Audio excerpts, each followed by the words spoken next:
Welcome you all to the lecture video session on Module 2 Transmission Line Parameters, Transmission and Distribution. In the previous videos, we discussed about the overhead lines, we discussed about the underground cables, we discussed about the various effects like corona, and we also discussed about the transmission, how to distribute the transmitted power into the city areas, and then wherever it is required through the distributors and then the service mains, as well as we understood about the DC distribution and the AC distribution also. Here we are going to discuss about the parameters which are going to influence the transmission efficiency and then the regulation. Transmission efficiency and the regulation are known as the performance parameters, which will be deciding the overall efficiency, and then the regulation of the line will decide about the performance of any particular length of the line. So we also understood that there are three different types of lines: short transmission line, medium transmission line, and also the long transmission line. Whatever be the lines, transmission lines or the underground cable, the three major parameters which are going to influence the efficiency and the regulation are inductance, capacitance, resistance and the conductance. So whatever the electrical power that is generated in the generating station is transmitted with the help of the transmission line, which are normally the overhead lines, and the overhead lines are associated with these parameters, which are inductance, capacitance, resistance and conductance. These four parameters are assumed to be uniformly distributed all along the length of the transmission line, and conductance between the conductor and the ground, it accounts to the leakage current of the insulators of the overhead transmission line and through the insulation of the cable. So the conductance of an overhead transmission line is assumed to be 0.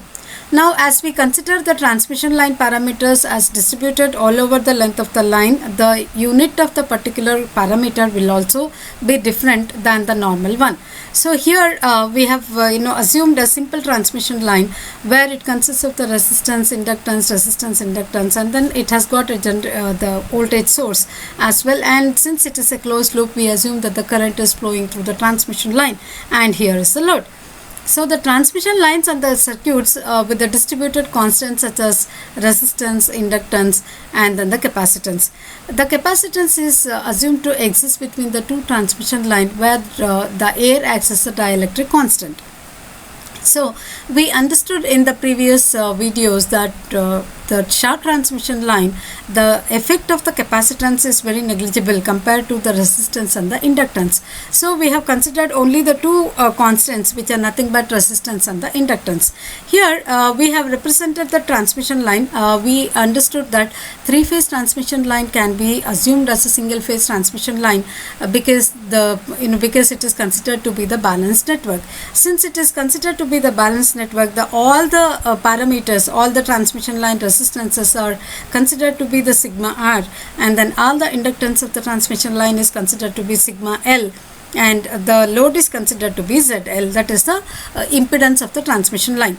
So if we consider this, we can represent the three-phase transmission line with the help of the single-phase transmission line, and let us consider each parameter, and we will understand that what is the effect of each one of the parameters. For example, first we are going to consider the capacitance of the transmission line. Due to the potential difference, taking into account the capacitances between the conductors is always considered.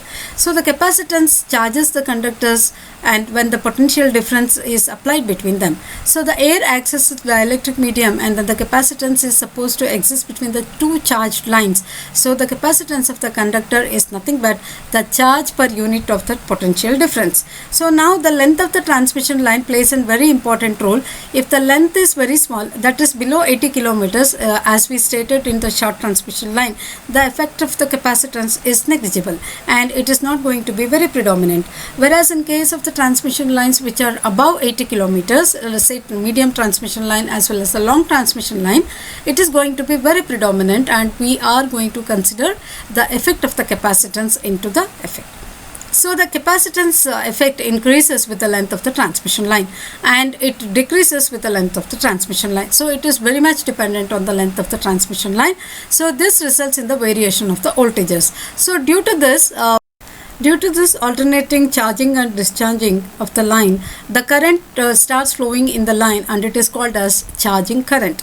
This current flows even when the line is open circuited. The current affects the efficiency and the regulation of the transmission line. So we need to consider the effect of the capacitance while designing the transmission line. And before going in detail about the capacitance, we must understand that what is the electric field of a long straight conductor, because capacitance is totally connected to the potential, and if we understand the electric field of a long straight conductor, it is very easy for us to design a capacitance effect for a long transmission line or the medium transmission line. Let us consider a conductor here. Electric potential at a point due to a charge is nothing but the amount of work done in bringing a unit positive charge from infinity to that point. The concept of the electric potential is very important for the evaluation of the capacitance. So electric field is very important when the capacitance is always considered. Here Q represents the charges, and the distance between this represents the bringing the unit potential unit positive charge at a distance from a distance to the point. So now lines of the electric flux originates from the positive charge to the negative charge. Here we consider the positive charges circulate, like a positive charge is around the conductor, and the negative conductor, that is the positive charges of one conductor, and it terminates on the negative charge of the other conductor. So the electric flux density is established between two conductors, between the positive and the negative charge of the other conductor. So now the total electric flux that is emanating from a conductor is numerically it is equal to the number of the coulombs of the charge on the other conductor. So the electric flux density is nothing but the electric flux per square meter and is measured in coulombs per square meter. So when we measure it in terms of coulombs per square meter, E is equal to L into di divided by dt. If the permeability is net constant, then this equation may also be used, but the inductance in the inductance, it is not going to be constant.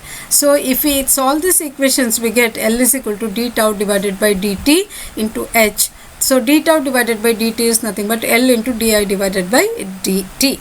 Now with the varying flux linkages linearly with the current, then the magnetic circuit has a constant permeability, which is nothing but L is equal to tau divided by I into H, where tau is equal to L into I Weber turns. So now I is nothing but the instantaneous value of the current that is established, and tau is nothing but the instantaneous flux linkages.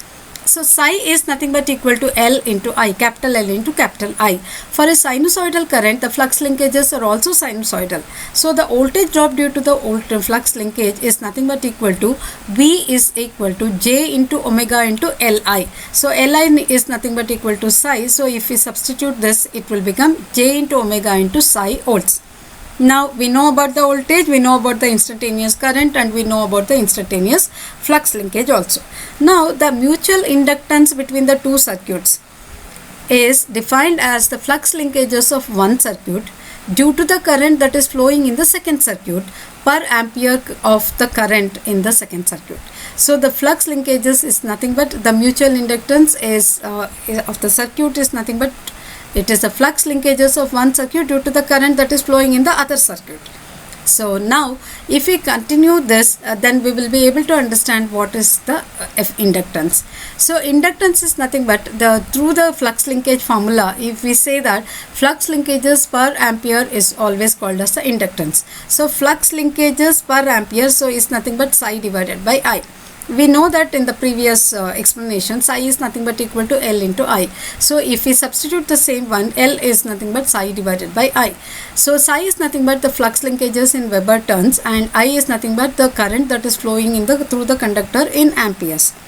So now the inductance of the transmission line is also a distributed parameter over the length of the transmission line. So for the purpose of calculations, we consider a small section of the transmission line and we will consider it as a lump parameter. So then E will be equal to d tau divided by dt. Let's keep this as equation 1. E is nothing but equal to induced voltage in volts. Tau is equal to number of turns, number of flux linkage in circuit in Weber turns. So N into tau, number of flux linkages multiplied by tau is proportional to the instantaneous current I. So N tau is equal to L into I. Now the constant of proportionality is called as the inductance here. Now what is tau? Tau Li divided by n. Let's keep this as equation 2. So the first equation is E is equal to d tau divided by dt, and the second equation is tau is equal to Li divided by n. Now if we substitute 2 in 1, so 2 in 1 is nothing but E is equal to d divided by dt into Li divided by n. Now if we simplify this equation, we are going to get it as E is equal to L divided by n into di divided by dt. Now for n number of turns, we can consider E is equal to Li into di divided by dt. So if the current I2 produces psi12 flux linkages with the circuit 1, because we need to understand that mutual inductance of the circuit is flux linkages, establishment of the flux linkages in the circuit 1 due to the current that is flowing in the circuit 2. So M12 is equal to psi12 divided by current I2.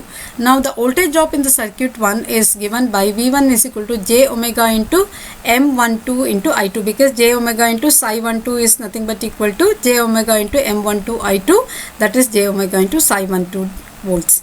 Now we understood about the inductance, we understood about the capacitance, now we understood about the mutual inductance, that is because of the flux linkages that is established between the two circuits. And mutual inductance is a very important parameter in considering the interference noise that is caused due to the influence of the power lines. So capacitance, if we think about the capacitance, the effect of the capacitance is very huge, that is very predominant in the long lines or the medium lines. So when we see this, there are two line conductors, and then in between the capacitance is assumed to exist because of the charge conductors. Two charge conductors separated by any dielectric medium will give the effect of the capacitance. Now when any two conductors are separated by an insulating material, it will form a capacitance. Now in case of the overhead line conductor, C is equal to Q divided by V farad. Q is nothing but the charge of the transmission line, air acts as the dielectric medium, and V is the voltage. Now there will be a capacitance between two conductors. So capacitance of the transmission line is considered to be uniformly distributed between the transmission line, and it cannot be considered as the lump parameter. So over the length of the transmission lines it is distributed, hence it may be treated as a uniform series of capacitances as shown in the figure. So between the two conductors there is a uniform series of the capacitance that exists. Now the charge on the conductor increases or decreases depending on the voltage between the conductors at that particular point. Due to this, the current that is flowing through, which is called as a charging current, that flows through the conductor even though the line is open circuit. This is what we discussed in the initial explanation and in the beginning. So the voltage drop, efficiency, power factor, everything gets affected because of this current that is flowing, even if it is open circuited. So it all depends on the value of the capacitance. So we need to understand the effect of the capacitance in depth. Now let's consider the inductance of the conductor due to the external flux. We know that the mutual inductance will be formed because of the flux linkages between the two circuits, and the conductors, there will be minimum of two conductors because for the transmission line. So we need to understand what is the effect of the external flux on the inductance of a conductor. Here we are going to consider two transmission lines and then two flux lines rather. To calculate the flux linkages of the conductor due to the external flux, we have consider the flux linkage of an isolated conductor due to that portion of the external flux which lies between the 2 point distance, that is D1 and D2. These are the 2 points. Now D1 and D2, these are D1 and D2 meters apart from the center of the conductor. It meets the conductors at the point P1 and P2. P1 and the P2 are such points which are meeting the external flux from the center of the conductor. So at a distance of D1 and D2 meters. Now the current flowing through the conductor is I. So we are going to consider an elementary section dx at a distance x from the center. Now this is the flux line. Now the current flowing through the conductor is I, and the flux paths are concentric circles around the conductor. Now the points P1 and between the P1 and P2 points, the flux lines are concentric, and that is shown in the figure. Now consider a tubular element which is x meters away from the point, from the center of the conductor. At this point the field intensity is going to be Hx. The MMF around the element MMF around the element is 2 pi into Hx, that is nothing but equal to I. Hx is nothing but equal to nothing but field intensity at this particular point. So now Hx is equal to I divided by 2 pi x. It is at a distance of x meters from the center of the conductor. Now the flux density Bx at this point is nothing but equal to Bx is equal to mu into Hx.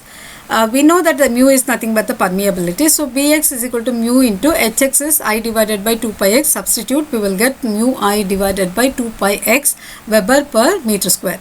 So now the flux d psi in a tubular element is given by d psi is equal to Bx into dx into 1 meter. Axial length is always considered to be 1 meter.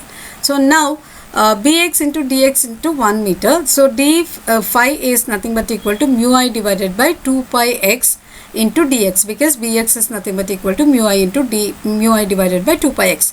Now here the flux linkages d psi per meter is equal to d phi. As the flux external to the conductor lines all the current in the conductor, the total flux linkage between the points P1 and P2 are obtained by the integrating the d psi from d1 to d2, because it is at a distance of d1 and d2. Now psi 1 2 is equal to integral of d1 to d2 d phi into dx.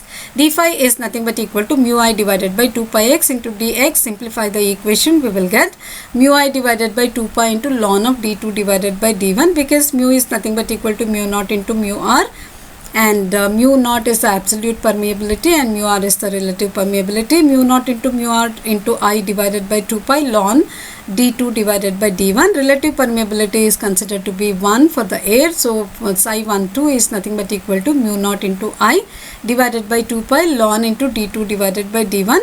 Value of the mu naught, that is absolute permeability, is 4 pi into 10 to the power minus 7 into I divided by 2 pi into ln d2 divided by d1.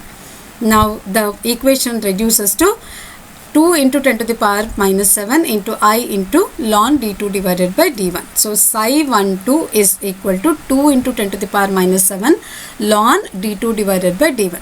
Similarly, flux linkages psi 1 1 with the conductor 1 due to all the conductors in the group, but the flux beyond the point P is always neglected. So now psi 1 P. Now we are going to consider psi 1 2 we have considered. Now psi 1 P, psi 1 P is like point the flux linkages of the psi 1 P beyond the point P is always neglected. So psi 1 P is nothing but equal to 2 into 10 to the power minus 7 into I1 into ln d1 P divided by r1 dash plus I2 into ln d2 P divided by d1 2 plus I3 into ln d3p divided by d13 and so on till in ln dnp divided by d1n. If we expand this term and then rearrange, we are going to get the 2 into 10 to the power minus 7 and simplify this equation. We are going to get I1 ln 1 by r1 dash plus I2 ln 1 by d12 and then I3 ln 1 by d13 plus so on, and then here up to in ln dnp, equation 1. Now if the sum of all the currents is always going to be 0, so I1 plus I2 plus I3 plus up to in is always 0. So in is nothing but equal to minus of I1 plus I2 plus I3 up to in minus 1. Keep this as equation 2. Now if we substitute this equation 2 in equation 1 for in here, then we are going to expand the term. Psi 1p is equal to 2 into 10 to the power minus 7 I1 I2 in up to in. We can expand this, and then finally we are going to put this substitute this equation 2 in ln dnp in that minus I1 minus I2 minus I3 up to minus in minus 1 multiplied by ln dnp. Now substitute and then expand this equation and simplify the equation. We are going to get psi 1p is equal to 2 into 10 to the power minus 7 into I1 ln 1 by r1 dash plus I2 ln 1 by d12 plus up to in ln 1 by d1n. So if r1 dash is equal to d11, then psi 1p is nothing but equal to 2 into 10 to the power minus 7 into I1 ln d1 over d11 plus I2 ln 1 over d12 plus up to in ln 1 over d1n, equation 3.